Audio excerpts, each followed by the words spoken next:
time comes and we begin to read passages like the one Stephen read from the Gospel of Luke, and when we hear about the coming of Jesus in the form of the child of Bethlehem, it strikes us as being normal. There's nothing strange about it. We know that God is contained in that little child.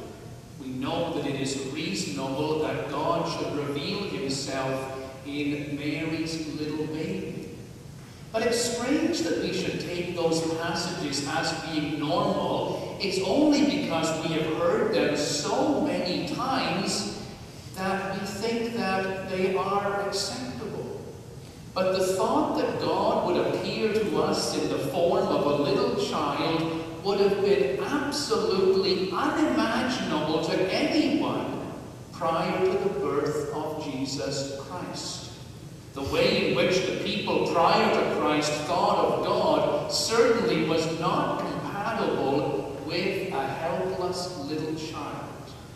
Let me take you back in time just a little bit so you can have a sense of how those people thought about God. And as I'm telling you what they thought about God, try to imagine how those people could ever have received the idea of God as a helpless infant. There was once a man who had the gall to question the judgments of God. His name was Job. When Job felt that he had been unjustly treated, he turned to God and complained and said, "I don't think that this is right." But my goodness, Job did not know what sort of answer God would give. And when God returned the answer to Job, Job remembered just who God was. Here's a little sample from Job chapter 38. Then the Lord answered Job out of the tempest. "Who is this whose ignorant words cloud my design with darkness? Brace yourself and stand up like a man. I will ask the questions, and you will give the answers. Where were you when I laid the foundations of the earth? Tell me if you know and understand. Who watched over the birth of the sea when it burst in flood from the womb?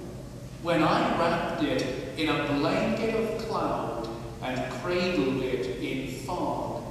When I established its bounds, fixed its doors and bars in place, and said, 'Thus far, and you shall come no further.'" And God goes on to say to Job, "Have you visited the storehouses where I keep the snow?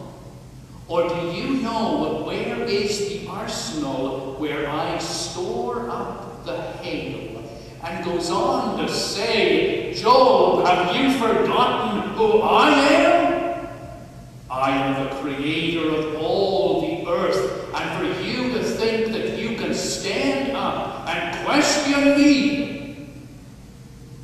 And Job was put back in his place, and we are reminded that God is the God of all the earth, the creator of the oceans and the mountains and the forests and the plains, a magnificently powerful God. But that's not all that God is. God is even more than that. And if we turn to the words of David in the Psalms, we find that God is the creator of the stars and of the planets. Here in the 104th Psalm, David says, "Bless the Lord, O my soul, and all that is within me, bless his holy name, clothed in majesty and splendor, and wrapped in a robe of light. Thou hast spread out the heavens like a tent, and on their waters laid the beams of thy pavilion."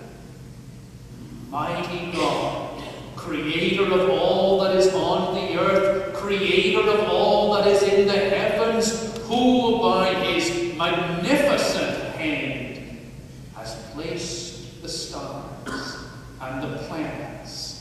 and by whose breath a whole galaxy can be wiped out in the twinkling of an eye. The authors of the Old Testament had a tremendously deep and powerful understanding of just who God was and how magnificent God was and how awesomely and terribly powerful. Not only that, they understood what God's intention was towards his creation. You and I have come to take for granted the gentleness, the meekness, and the mercy of God. But that was not always the case.